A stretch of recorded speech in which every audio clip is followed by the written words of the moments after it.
അസ്സാം വലൈക്കും, welcome to ഹിമാസ്. അപ്പം നമ്മുടെ കോഴിക്കോടൻ ചിക്കൻ ബിരിയാണി ഉണ്ടാക്കാനായിട്ട് ആദ്യം നമ്മൾ ഏതിലാണ് ബിരിയാണി ഉണ്ടാക്കുന്നത് അതേ പാത്രത്തിലോട്ട് തന്നെ ഇഞ്ചി വെളുത്തുള്ളി അതിന് പച്ചമുളക് പേസ്റ്റ് ആക്കിയതും 2 സവാളയും 2 തക്കാളിയും അതുപോലെ തന്നെ ഒരു കൈപ്പിടിയോളം വരുന്ന നമ്മുടെ മല്ലിയില, അതുപോലെ തന്നെ നമ്മുടെ കറിവേപ്പില, ഇതെല്ലാം നമ്മൾ ചേർക്കണം.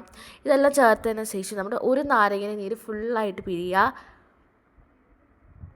പിന്നെ നമ്മളിതിലോട്ട് ലേശം നമ്മുടെ മഞ്ഞൾപ്പൊടി, എരിവിന് ആവശ്യത്തിനുള്ള മുളക് പൊടി, മല്ലിപ്പൊടി, അതുപോലെ തന്നെ കുറച്ച് മാത്രം നമുക്ക് കുരുമുളക് പൊടി ചേർത്തതിന് ശേഷം പെരിഞ്ജീരകപ്പൊടി ചേർക്കുക. അതിനുശേഷം 1/4 കപ്പ് തൈര് ഒഴിക്കുക. പിന്നെ നമ്മളൊരു 1.5 ടീസ്പൂൺ ഗരം മസാല ചേർക്കുക. ഗരം മസാലയും ചേർത്തതിന് ശേഷം നമ്മൾ ആവശ്യത്തിനുള്ള ഉപ്പ് ചേർക്കുക. അതിനുശേഷം നമ്മൾ ഒരു പിടിയോളം നമ്മുടെ പുതിന ചേർക്കുക. എന്നിട്ട് നമ്മൾ ബിരിയാണിക്ക് ആവശ്യമായിട്ടുള്ള ചിക്കനും കൂടി ചേർത്തതിന് ശേഷം ഈ മസാലയിലോട്ട് നമ്മൾ നല്ലോണം ചിക്കന് മസാല പുരട്ടി വെക്കണം. ഓക്കെ, ഇത് മിനിമം നമുക്ക് 1 മണിക്കൂറെങ്കിലും വെക്കണം. മാക്സിമം എത്ര വെക്കുന്നു അത്രയും ചിക്കനിൽ മസാല പിടിക്കുകയും ചെയ്യും, ടേസ്റ്റും കൂടും. എന്നിട്ട് നമ്മളിതൊന്ന് അടച്ച് വയ്ക്കാം.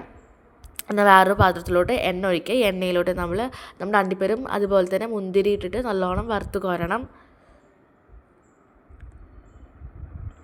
എന്നിട്ട് നമുക്ക് ഇതേ എണ്ണയിലോട്ട് തന്നെ ആയിരിക്കണം നമ്മുടെ ഉള്ളിയും കൂടി ഫ്രൈ ചെയ്തെടുക്കുന്നത്. അപ്പോൾ ഉള്ളി ഞാനിപ്പോൾ ഇവിടെ എടുത്തിരിക്കുന്നത് 2 ഉള്ളിയാണ്. ഈ 2 ഉള്ളി നീളത്തിൽ മുറിച്ചിട്ട് ഫ്രൈ ചെയ്തെടുക്കുക.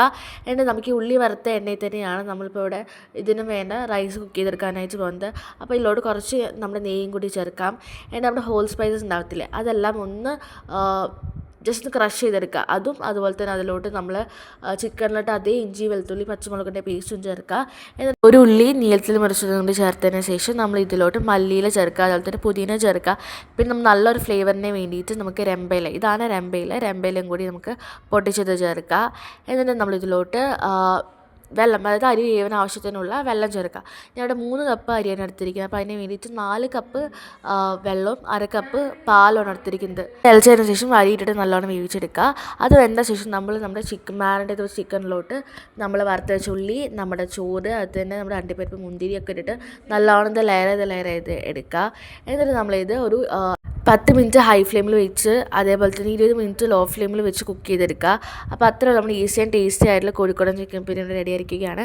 നിങ്ങളെല്ലാവരും ഡെഫിനറ്റായിട്ട് ട്രൈ ചെയ്ത് നോക്കണം. നിങ്ങളുടെ അഭിപ്രായങ്ങൾക്ക് എന്നെ കമൻറ്റ് ചെയ്ത് അറിയിക്കണം. നമ്മൾ അതുപോലെ തന്നെ കോഴിക്കോടൻ ബിരിയാണി സെർവ് ചെയ്യുന്ന സമയത്ത് ആദ്യം ചോറൊക്കെ മാറ്റിയിട്ട് ആദ്യം ഇറച്ചി പീസ് പ്ലേറ്റിൽ സെർവ് ചെയ്യും. എന്നിട്ട് അതിലോട്ട് നമ്മൾ ചോറ് വെക്കും.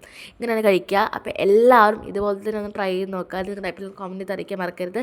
സോ ഇതിൽ നെക്സ്റ്റ് വീഡിയോ കാണുവാൻ tata, bye bye, see U.